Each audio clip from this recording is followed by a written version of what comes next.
할렐루야. 오늘은 마태복음 26장 6절에서 16절까지의 말씀을 가지고 향유를 붓는 사랑이라는 제목으로 말씀의 은혜를 여러분들과 나누고자 합니다. 종려주일과 함께 고난주간이 이제 시작이 됩니다. 이번 고난주간을 통해서 우리 주님 십자가의 은혜가 여러분 모두에게 충만하시기를 기원합니다. 이스라엘의 최대 명절인 6월절이 되면 많은 사람들이 6월절의 절기를 지키기 위해서 예루살렘에 모여듭니다. 이번에도 이스라엘 전역에서 사람들이 예루살렘으로 몰려오고 있습니다. 그런데 예수님의 공생의 기간에 마지막이 될 이 6월절 기간에 예수님이 나타나시지 않을 거라는 그런 사람들이 예측들을 했습니다. 왜냐하면 바로 직전에 나사로를 죽음에서 살려주신 그 일로 인해서 종교 지도자들이 예수님을 죽이기로 모의한 것을 아시고 예수님께서 그곳을 떠나서 빈들 곧 광야로 퇴수하셨기 때문입니다. 그러나 예수님께서는 6월절이 가까이 다가오자 예루살렘으로 올라가기로 결심하셨습니다. 6월절 엿새날 전에 예루살렘에 가까운 베다니에서 머무셨습니다. 그리고 6월절 다섯째 날 전에는 벳바게에서 나귀 새끼를 타시고 드디어 예루살렘으로 입성하신 것을 보게 됩니다. 예수께서 예루살렘으로 가면 잡히실 것을 모르셨기 때문이 아닙니다. 거기서 잡히시고 죽으실 것이 또한 즐거우셨기 때문에 그곳으로 가신 것도 아닙니다. 예수님께서도 할 수만 있으면 이 잔을 내게서 옮겨 주시옵소서 하나님 아버지께 기도할 정도로 피하고 싶었던 자리셨습니다. 그런데도 왜 예수께서는 예루살렘으로 가셔서 십자가의 죽음을 스스로 택하셨습니까? 그것은 바로 그것을 통해서 그분이 이 땅에 오신 목적을 이룰 수 있기 때문이며 또한 하나님 아버지의 뜻을 이루는 길이었기 때문입니다. 고난주간은 사실 음모와 배신의 그런 시간들, 날들입니다.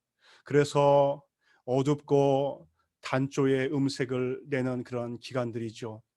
그러나 대제사장들과 장로들의 음모와 또 가롯 유다의 배신이 예상되고 있습니다. 그리고 예수님의 사랑하는 제자들도 예수님을 모른다고 부인하면서 다 배신하고 떠나버릴 것입니다.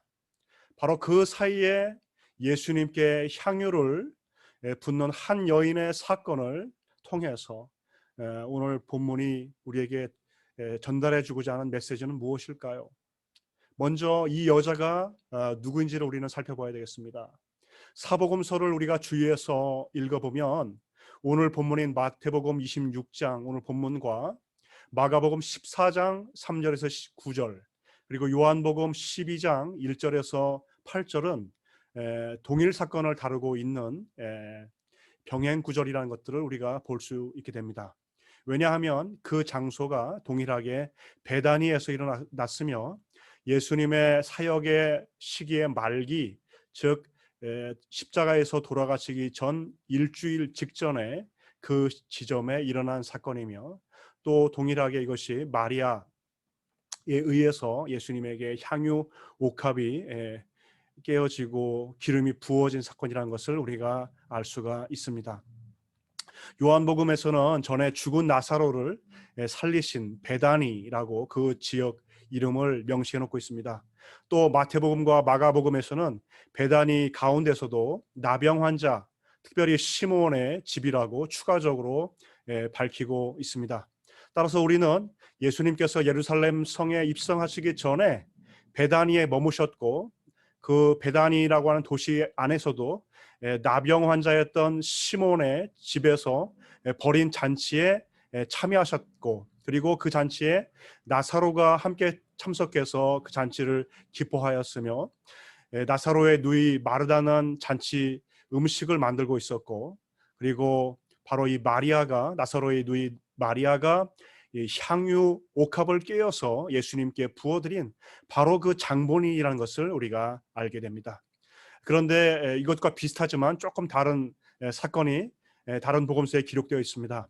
누가복음 7장 36절에서 50절까지의 본문입니다. 이 사건은 우리가 마태복음, 마가복음, 요한복음에 나오는 예수님의 사역 말기에 베다니에서 이 나사로의 누이 마리아가 이 향유옥합을 깨어서 예수님께 기름 부은 그 사건과는 좀 다릅니다. 왜냐하면 누가복음 7장의 본문과 사건은 예수님의 사역 초기 갈릴리 지역에서 일어난 사건이기 때문에 그렇습니다. 그리고 그 예수님을 초대한 그 집은 갈릴리 지역의 바리새인 시몬의 집이었습니다. 시몬이 예수님을 초청해 놓고서 발을 씻을 물도 대접하지 않는 그런 가운데서 한 여인이 그 죄사함을 많이 받은, 죄사함의 용서를 많이 받은 한 여인이 예수님께 나와서 향유옥합을 깨고 그 예수님께 기름 부은 사건이 나오게 되는 것이죠. 이 여인은 아마도 막달라 마리아로 보이는 것입니다. 그래서 그 인물이 다르죠. 하나는 막달라 마리아고 또 하나는 나사로의 누이 마리아가 되겠습니다. 그리고 지역도 다르죠. 하나는 갈릴리에서 일어났고 하나는 베다니에서 일어났죠. 시기도 다르죠. 마태, 마가, 요한복음은 예수님의 사역 말기 일주일 전에 일어났고, 그리고 누가복음에서는 예수님의 사역 초기 이 갈릴리에서 일어났다고 하는 그런 차이점이 있기 때문에 우리가 이것을 조금 구별해서 볼 수 있으면 좋겠습니다. 요한복음은 특별히 인클루지오라는 그 기법을 사용해서 수미 상관법을 사용한 것이죠. 그래서 요한복음 초반부에 예수님의 공생애의 초반부 일주일간의 사역을 자세하게 묘사하고 있습니다. 그래서 세례 요한이 예수님을 보라 하나님의 어린 양이로다, 세상 죄를 지고 가는 하나님의 어린 양이로다 하면서 증언하고, 그리고 예수님께 자기의 제자들을 보내서 예수님을 따르게 하고 예수님을 만나게 하고 나다나엘을 만나고 예수님 그도 와 보라 또 초청도 하면서 예수님의 제자들이 예수님께 나아오는 그런 장면들, 예수님의 초기 사역의 이른 시기를 이렇게 자세하게 묘사하고 있죠. 이것처럼 요한복음의 후반부에서는 예수님의 공생의 사역의 마지막 시기 일주일이라는 그 시기를 남겨두고서 그 기간 동안에 일어났던 일들을 자세하게 묘사하고 있다고 하는 것이죠. 이것에 비해서 마태복음과 마가복음은 요한과는 달리 예수님의 가르침과 예수님의 행적을 주제별로 이렇게 구별해서 이렇게 묶어놨습니다. 그리고 그것을 선별해서 그것들을 편집했습니다. 그 과정에서 마태는 예수님께서 베다니에서 먼저 머무신 사건이 먼저 나와야 되는데 그것을 26장에 배열하고 21장 그 앞에다가 바로 예루살렘에 나귀 타고 입성하시는 그 사건을 그 26장보다 훨씬 앞인 21장에 배치시킨 것을 우리가 보게 됩니다. 여기에는 분명히 마태의 편집 의도가 있었음을 우리는 기억해야 합니다. 그것이 무엇입니까? 그것은 21장 앞에 위치했어야 할 그 베다니 마리아의 향유를 붓는 사건, 그 사건을 26장에 배치했고, 또 그 마리아의 헌신을 어디다 배치하냐면 대제사장들이 음모를 통해서 예수님을 죽이려고 하는 그 계획과 동시에 가룟 유다가 예수를 배신하려고 하는 그 사이, 그 중간에 위치시킨 것입니다. 그래서 이 음모와 배신 사이에 헌신이라고 하는 그 주제를 위치시킴을 통해서 주제가 뚜렷이 대비되는 그런 극적인 효과를 마태가 의도했다고 하는 것을 우리가 볼 수가 있죠. 그렇다면 이런 대비를 통해서 과연 마태복음의 오늘 본문이 강조하고 싶은 것은 무엇일까요? 첫 번째는 이 계산적인 가롯 유다의 모습을 우리가 살펴보기를 원합니다. 여러분 8절과 9절을 한번 잠깐 보시겠습니다. 제자들이 이 마리아가 향유옥합을 깨어서 기름을 예수님께 붓자 제자들이 몹시 분하여했다고 이렇게 성경은 기록하고 있습니다. 그런데 병행 본문인 요한복음 12장 4절에서 6절은 이렇게 말합니다. 제자 중 하나로서 예수를 잡아줄 가룟 유다가 말하되 이 향유를 어찌하여 300데나리온에 팔아 가난한 자들에게 주지 아니하였느냐 하니 이렇게 말하면 가난한 자들을 생각함이 아니요 그는 도둑이라 돈꾀를 맞고 거기 넣는 것을 훔쳐가미러라 이렇게 말씀을 하고 있습니다. 그러니까 요한복음에서는 이렇게 분개한 사람이 대표적으로 유다였다고 하는 것을 우리에게 명시해 주고 있는 것이죠. 아마도 제자들은 그 속마음으로는 그것에 동의했을지도 모릅니다. 그러나 요한복음에서는 그것을 나타내지 않죠. 그러나 마태복음에서는 마태라는 제자가 이것을 기록했는데 아마 마태의 마음 속에도 유다와 비슷한 그러한 마음이 있었던 것 같아요. 그래서 이 마태는 이것을 기록할 때 제자들이 그 마음 속에 분개했다 이렇게 표현한 것을 우리가 볼 수가 있습니다. 왜 제자들이 마리아를 향해서 분해하고 마리아를 성토했던 것일까요? 첫 번째는 그것이 너무나도 거액이기 때문에 그렇습니다. 이것이 너무나 자기 과시적인 거 아닌가? 너무나 많은 액수에 해당하는 그런 향유 옥합을 깨뜨렸는데 그것이 허례허식이 아닌가? 아마 제자들이 이런 생각을 가졌을 수도 있겠습니다. 여러분 300데나리온이라고 하는 그 액수는 오늘날로 하면은 노동자 일꾼의 하루 품삯이 한 데나리온입니다. 그것이 300데나리온이 되니까 주일을 빼고 거의 1년에 해당하는 그런 임금에 해당이 되겠죠. 그래서 하루의 품삯을 만약에 5만 원이라고 한다면 그 돈은 1년 품삯해서 1,500만 원이 되겠고 하루의 노동자의 품삯을 10만 원으로 계산한다고 한다면 약 3천만 원 정도 되는 그런 향유 옥합 매우 매우 비싼 그런 향기로운 기름이 되겠습니다. 둘째, 왜 가난한 사람들에게 그 많은 돈을 가지고 구제하지 않고 왜 이것을 단 한 번에 허비해 버리는가? 이것에 대해서 문제 제기한 것입니다. 아마 이렇게 나선 자는 분명히 가룟 유다였을 것이고 제자들이 그것에 동의했을 거라고 생각합니다. 그런데 희한한 것은 주님께서 이러한 제자들의 생각이나 이러한 표현에 책망하시지 않으셨다는 것입니다. 또한 그러한 제자들을 칭찬하지도 않으셨다는 것을 우리는 볼 수가 있죠. 그것은 제자들의 사고 방식이 칭찬받을 만한 것도 되지 못할 뿐만 아니라 또한 예수님께 그렇게 꾸중받을 만한 것도 아니라고 하는 것을 우리는 알 수가 있는 것이죠. 이것은 분명히 그 당시 상식선에서 제자들이 생각하고 일을 행동하는 그러한 상식선의 수준의 그러한 행동이라고 우리가 볼 수가 있는 것이죠. 그러나 여러분 신앙생활은 무엇입니까? 그것은 결코 상식선에 머무는 것이 신앙이 아니죠. 우리의 믿음, 우리의 헌신, 우리의 주님을 향한 그 사랑은 상식 정도의 수준을 훨씬 뛰어넘죠. 우리의 인간의 계산을 훨씬 뛰어넘는 것이죠. 그것이 바로 우리의 헌신과 우리의 사랑, 주님을 향한 우리의 고백의 특성이 아닙니까? 여러분 그런데 제자들의 이러한 계산적인 모습이 나중에 어떻게 변화가 됩니까? 그들에게 예수님의 십자가의 그 사랑이 드디어 그들이 각인이 되고 그들이 깨닫게 되고 그리고 오순절날 성령 강림을 통해서 그들이 성령으로 충만하게 되어질 때 성령의 능력을 받았을 때 그들이 새 사람 되었을 때 그들의 겁장이가 그들이 변화가 되었습니다.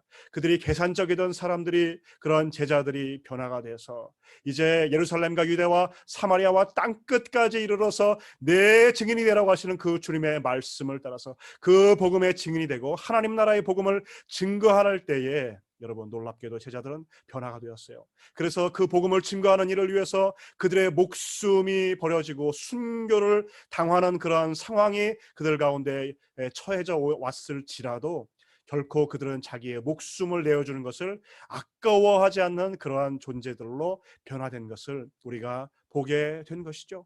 여러분 이것이 복음의 능력 아닙니까? 여러분 이것이 예수 그리스도의 사랑의 능력이 아닙니까?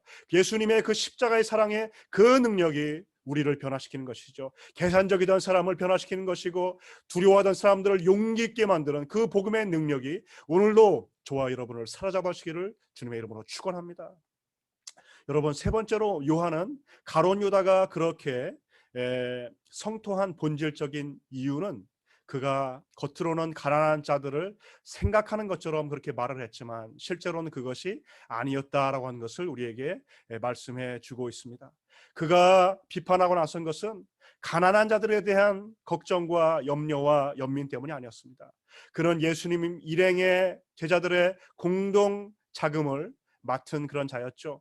만약 마리아가 향유, 그 비싼 향유를 판 돈을 제자들에게 맡겨서 구제하도록 쓰도록 이렇게 했다고 한다면, 가룟 유다가 그 기금에서 착복할 수 있는 돈은 훨씬 더 많았을 것입니다. 그런데 지금 그렇게 하지 못해서 지금 문제 제기를 하는 것이죠.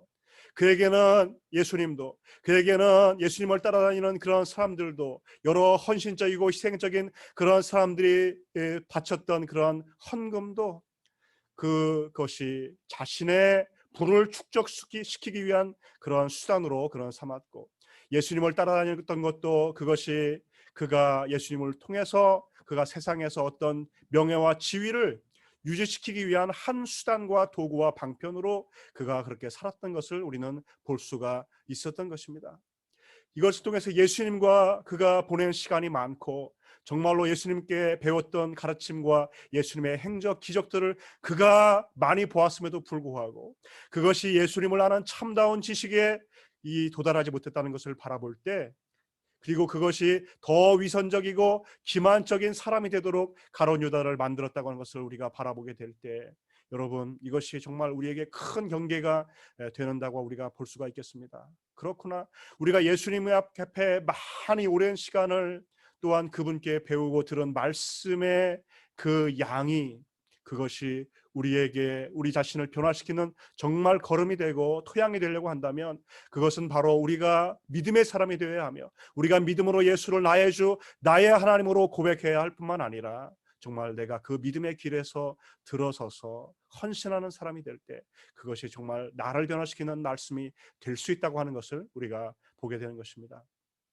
마리아를 통해서는 여러분, 아름다운 그 헌신으로 인해서 이렇게 향기가 집안 가득 여러분 이렇게 번지고 있습니다. 그런데 여러분, 이 가룟 유다, 그의 탐욕스러운 그 마음으로부터 악취가 여러분 이제 새어나가는 것이죠. 그것이 코를 찌르는 것을 우리가 보게 되는 것입니다.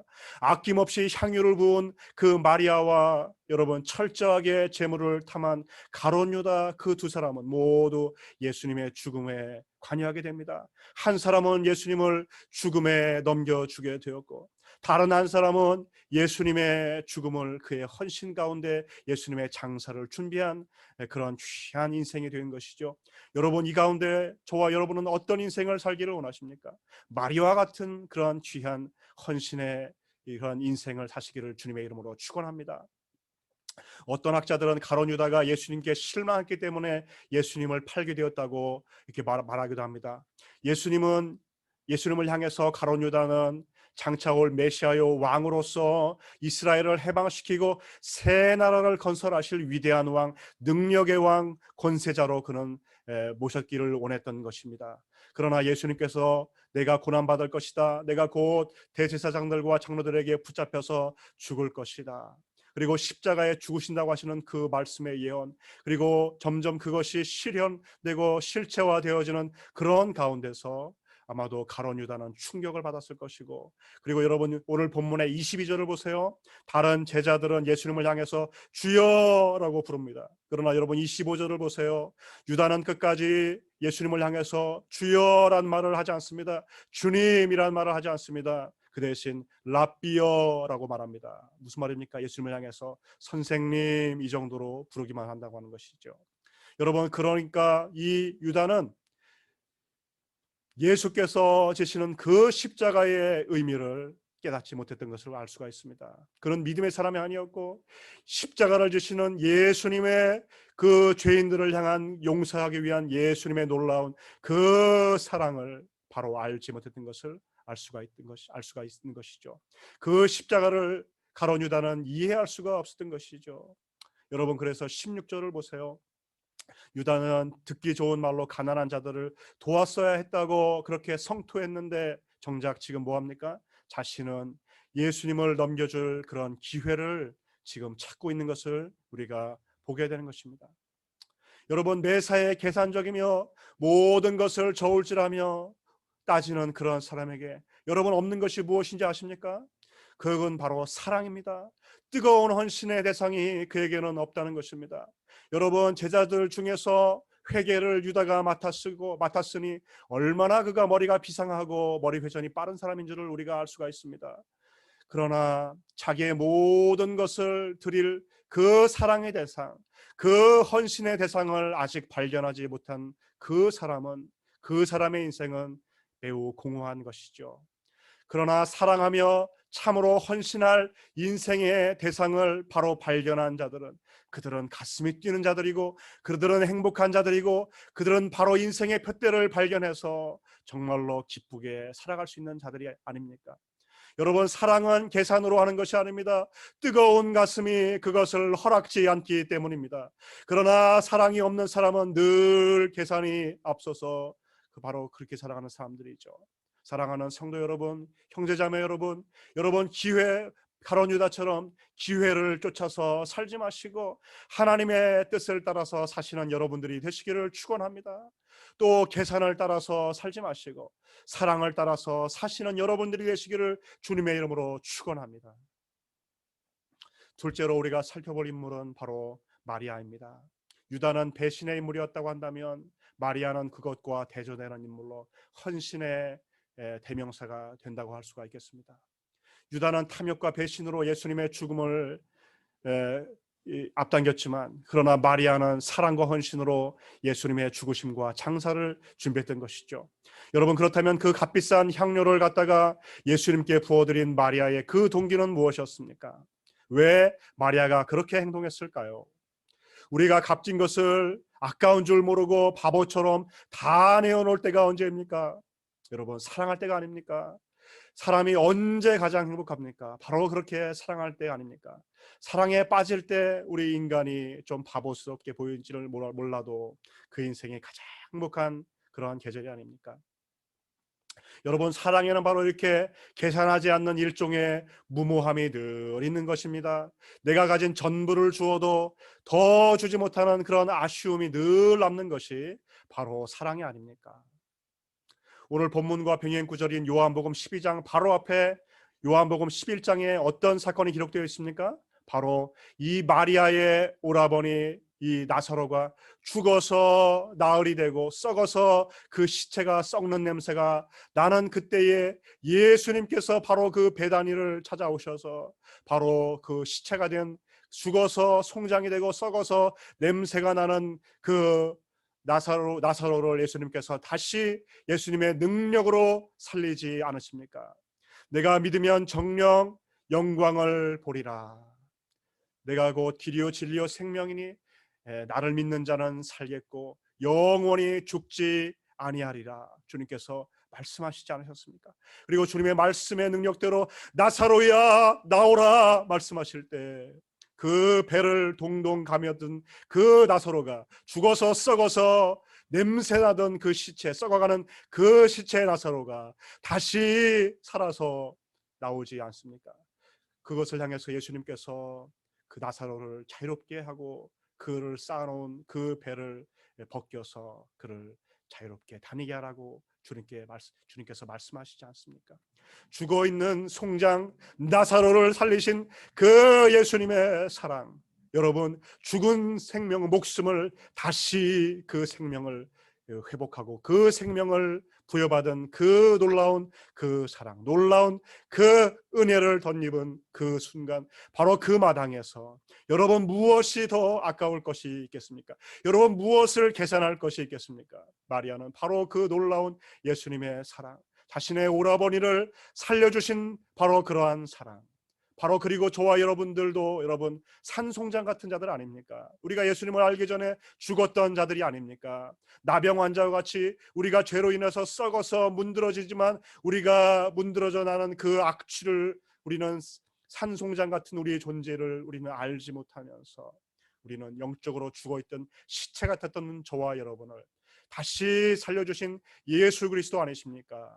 그분의 부활의 능력으로 다시 우리를 부활시키는 것이 예수님의 능력이 아닙니까? 마리아는 바로 그것을 경험한 것이죠.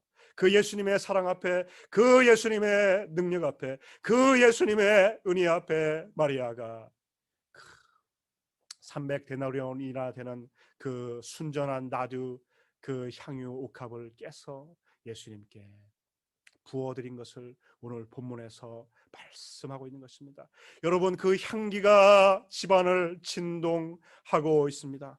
여러분, 그 당시에 관습은처럼 마리아는 예수님의 머리에 향유를 부을 수 있었을 것입니다. 그러나 마리아가 어떻게 하죠? 주님 앞에 무릎을 꿇습니다. 주님의 발에 향유를 부어 드립니다. 그리고 그것도 모자라서 자신의 머리로 예수님의 발을 씻겨 드렸습니다. 그것은 주님 앞에서 인간이 취할 수 있는 가장 낮은 자세입니다. 최고의 사랑과 존경과 경외심을 표현해 드린 것입니다. 그것은 주님의 종으로서 이제 주님만을 섬기며 살겠습니다. 나는 당신의 것입니다 라는 고백과 결단이었던 것입니다. 그래서 히말라야 산맥과 인도 일부 지역에서만 생산되는 그 귀하고 비싼 나드 향유, 순전한 그 향유 옥합을 깨어서 그것을 부어 드린 것입니다. 여러분, 주님의 은혜에 감사하는 마음, 어쩌면 이것이 주님께 마지막이 될지도 모른다는 생각에서 주님의 마지막 고난주간을 앞두고 마리아는 자신이 받을 구설수를 개의치 않고 모든 정성을 바쳐서 향유옥합을 내어드린 것입니다. 이 마리아의 헌신의 의미가 무엇인지 예수님께서 뭐라고 말씀하십니까? 11절을 같이 보겠습니다. 가난한 자들은 항상 저희와 함께 있거니와 나는 항상 함께 있지 아니하리라. 이 여자가 내 몸에 이 향유를 부은 것은 내 장례를 위하여 함이니라. 여러분, 예수님은 마리아의 헌신을 막지 말라고 하십니다. 이 말씀은 가난한 자들을 돌보는 일이 중요하지 않다는 뜻이 아닙니다. 그러나 지금 예수님의 사역의 마지막 지점을 향해서 주님께서 그 십자가 고난의 길로 달려가시는 그 마지막 그 현장에서 저가 나를 위해서 좋은 것을 했다, 내 장사를 저가 예비했다, 주님께서 말씀하고 있는 것입니다. 여러분, 마리아는 자신도 모르게 예언적인 행동을 한 것이죠. 시간적으로 다음 날 예수님께서는 벳바게에서 나귀 새끼를 타시고 예루살렘 성으로 입성하시죠. 호산나 다윗의 자손으로 오신 이여, 호산나 찬송하면서 사람들이 종려나무 가지를 꺾어서 흔들며 자신들의 겉옷을 벗어서 그 앞에 내어 던지며 예수님께서는 평화의 왕으로, 겸손한 왕으로 나귀 새끼를 타시고 그 예루살렘 성으로 왕으로 입성하시는 것이죠. 바로 그 사건에 앞서서 오늘 본문에 이 말씀이 벌어진 것입니다. 베다니에서 하루 전날 저녁에 이것이 이루어진 것이죠. 그것을 통해서 마리아의 기름 부음을 통해서 마리아가 예상하지 못했지만 분명한 메시아가 어떤 분인가, 예수가 어떤 분이신가, 그분은 왕으로 오시고 그분은 겸손의 왕으로 평화의 왕으로 오시는 메시아이신데, 기름 부음 받은 왕으로 오시는 메시아라고 하는 것을 바로 이 베다니에서 마리아가 기름 붓는 사건을 통해서 바로 다음날 예루살렘 성에 입성하시고 평화의 왕으로, 겸손한 왕으로, 메시아로 입성하실 때 그분이 기름 부음 받으신 메시아 왕이라고 하는 것을 증거하게 되는 것이죠. 뿐만 아니라 이 마리아의 기름 부음을 통해서 메시아가 죽으시고 장사 지내는 것을 예고한 사건이 되기도 하는 것입니다. 사랑하는 성도 여러분, 우리가 주님을 사랑할 때 그 결과는 무엇이 될까요? 오늘 13절에는 이렇게 말씀하고 있습니다. 내가 진실로 진실로 너희에게 이르노니 온 천하에 어디서든지 이 복음이 전파되는 곳에서는 이 여자가 행한 일도 말하여 그를 기억하리라 하시니라. 여러분, 마리아는 대가를 바라고 이 행동을 한 것이 아니었을 것입니다. 여러분, 사랑은 대가를 바라지 않는 그런 순수함이 있는 것이죠. 사랑하였으므로 그것 자체로 행복한 것입니다. 마리아는 주님께서 주님 앞에 헌신해서 그 결과 주님께서 그의 인생을 보상해서 그가 현실적으로 갑부가 되고 부자가 되게 하실 것이라는 그러한 계산을 통해서 이러한 사랑의 행동, 헌신의 행동을 한 것이 결코 아닙니다. 여러분, 사랑과 헌신의 축복은 그렇게 계산하는 것이 아니죠. 우리가 주님을 사랑하고 헌신하는 그 이유는 단 한 가지입니다. 나 같은 죄인을 사랑해 주셔서 그 생명을 아낌없이 내어주신 그 예수 그리스도의 사랑, 그 은혜에 대한 감사, 감격 때문에 우리가 주님 앞에 헌신하고 사랑하는 것이 아닙니까? 여러분, 우리가 주님의 은혜에 감사해서, 그 주님의 사랑에 감사해서 헌신해서 우리가 드리는 삶을 살 때 결코 주님께서 그것을 잊어버리지 않으시고 주님께서 정말로 기억하시는 그러한 인생이 되는 줄로 믿습니다. 여러분, 사람들이 기억하지 아니하는 그러한 인생이면 어떻습니까? 그러나 주님께서 저와 여러분의 인생을 기억해 주시는 그러한 인생이 된다고 한다면 저와 여러분은 정말로 최고의 인생을 산 것입니다. 저와 여러분은 절대로 헛된 인생을 산 것이 아닌 것입니다. 여러분, 옛날에 아주 오랜날에 어떤 오르간 연주회가 열리던 그런 날이었습니다. 그런데 마침 그날 오르간에 펌프질을 해야 될 그 사람이 병이 들어서, 갑작스럽게 병이 들어서 어떻게 하는가, 이렇게 연주자가 발을 동동 구르게 되는 그러한 상황이었습니다. 그런데 어떤 한 유명한 음악 작곡가가 그 자리에 나타나서 자신이 친히 그 펌프질을 하겠노라고 이렇게 말을 하고 자원을 했습니다. 그 말을 들으면서 사람들이 만류하기 시작합니다. 선생님, 왜 그런 보잘것없고 하찮은 일을 하려고 하십니까? 그때 그 유명한 작곡가가 이런 말을 남겼다고 합니다.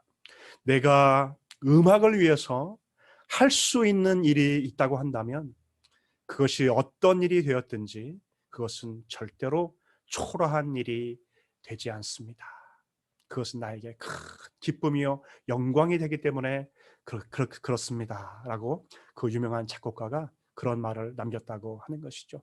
사랑하는 성도 여러분, 우리가 주님의 은혜에 감사해서, 주님의 사랑에 감사해서 드리는 그 헌신, 그것이 때로는 300데나리온 같은 그 값비싼 향유값을 깨어서 내어드리는 것이라 할지라도 여러분, 그것이 주님이 이 세상을 지으시고 창조하시고 모든 만물을 다스리시는 만유해 주시고 완주의 주가 되신 그 주님께서 자신의 생명을 내어놓으신 그 한량없는 은혜에 비할 수가 있는 것이겠습니까? 뿐만 아니라 우리가 주님을 향한 그 헌신과 봉사와 감사가 아무리 작다 할지라도 절대로 주님 앞에서 초라한 것이 아님을 여러분 기억하시기를 바랍니다. 그것이 크던 작던 주님께서 정말로 기억하시는 그러한 사건이고 일이고 헌신이 된다는 것을 저와 여러분이 기억하시기를 바랍니다. 여러분, 고난 주간만 되면 주님께서는 복음이 전파되는 곳에는 어디든지 이 마리아의 헌신과 사랑이 기억되게 하라고 하셨습니다. 여러분, 그날 그 베다니의 그 방안을 진동케 했던 그 향유, 그 냄새가 사라졌지만, 그러나 그 향유의 냄새는, 그 향기는, 그 헌신의 그 모습은 여러분 오늘도 사라지지 않고 저와 여러분에게 신앙의 깊은 도전과 울림을 주지 않습니까? 그 헌신이 깊은 울림으로 저와 여러분 속에 남지 않습니까? 그 헌신의 깊은 그 아름다운 향기가 오늘도 저와 여러분을 감격시키고 감동시키지 않습니까? 바로 그것이 주님께서 우리에게 하시는 말씀입니다. 바로 너희의 헌신이 나를 기쁘게 하고 너희의 헌신이 나를 감격케 한다. 여러분, 그것을 주님께서 기뻐하신다고 말씀하시는 것입니다. 여러분, 우리의 신앙생활이 여러분 형식화되고 우리가 주님을 향한 그 사랑이 메마르게 될 때 우리의 신앙생활은 에서 기쁨은 조금씩 사라져갑니다. 그러나 여러분 한번 생각해 보세요. 정말 마리아와 같은 이 귀한 헌신, 마리아와 같은 주님을 향한 귀한 고백, 주님을 향한 사랑의 고백을 여러분 마음속에 해보시기 바랍니다. 주님, 나를 위해서 십자가에서 못 박혀 죽으신 주님, 내가 주님을 사랑합니다. 나의 힘이 되신 여호와여, 내가 주를 사랑합니다. 내가 주를 찬양합니다. 내가 주께 감사합니다. 나의 작은 것을 드립니다. 주여 받아 주옵소서. 여러분 고백해 보시기 바랍니다. 우리 속에 주를 향한 그 사랑이 뜨거운 사랑이 회복될 것입니다. 주님께서 우리의 그 사랑을 다시금 불일 듯 일으켜 주실 것입니다. 그리고 여러분, 그렇게 주님을 사랑하고 헌신하는 그 열정이 이번 고난 주간을 통해서 다시 한번 저와 여러분의 심령에 다시 한번 회복되기를 우리 주 예수 그리스도의 이름으로 축원합니다. 기도하시겠습니다. 하나님 아버지, 감사합니다. 오늘도 우리를 향해서 십자가에서 자신의 생명을 내어주신 주님의 놀라운 사랑을 오늘도 우리가 기억하게 하여 주옵소서. 하나님 아버지, 이번 한 주간 고난 주간도 주님의 행적을 묵상하면서 마지막까지 제자들을 사랑하시고 마지막까지 주님의 모든 것을 내어드리기를 기뻐하셨으며 주님의 생명을 낭비하는 것처럼 우리를 살리기 위해서 내어드리기를 기뻐하셨던 그 주님의 십자가를 묵상하면서 하나님, 오늘도 우리가 계산적인 삶 살지 않게 하시고 오늘도 우리가 현실만을 바라보지 않게 도와주시고 우리가 마리아와 같이 우리의 귀한 것들을 내어서 드리며 주님 앞에 헌신하며 고백하며 사랑을 고백하는 저희들이 되게 도와주옵소서. 주여, 나는 주님의 종입니다. 주여, 당신을 사랑합니다. 나를 위해서 베푸신 놀라운 십자가의 사랑으로 인해서 오늘도 감격하는 주여 죄인입니다. 나를 사용하여 주옵소서. 내 인생을 사용하여 주옵소서. 내 물질을 사용하여 주옵소서. 내 시간을 사용하여 주옵소서. 내 인생을 사용하여 주옵소서. 고백하는 모든 성도님들 되게 도와주시고 그 심령 속에 주님을 향한 사랑과 헌신이 불일 듯하게 일어날 수 있도록 주여 축복하여 주시옵소서. 하나님, 그래서 주님께서 마리아를 통해서 그 값비싼 향유컵을 깨뜨리게 하시고 그 기름 부음을 통해서 배단이 그 방에서 하나님 아버지 그 향내가 진동하였던 것처럼 아름다운 주님을 향한 사랑, 아름다운 주님을 향한 사랑의 헌신과 고백을 통해서 하나님 아버지 아름다운 향내를 바라는 우리들의 인생이 되어질 수 있도록 주여 저희들을 사용하여 주시옵소서. 감사합니다. 예수님의 이름으로 기도합니다. 아멘.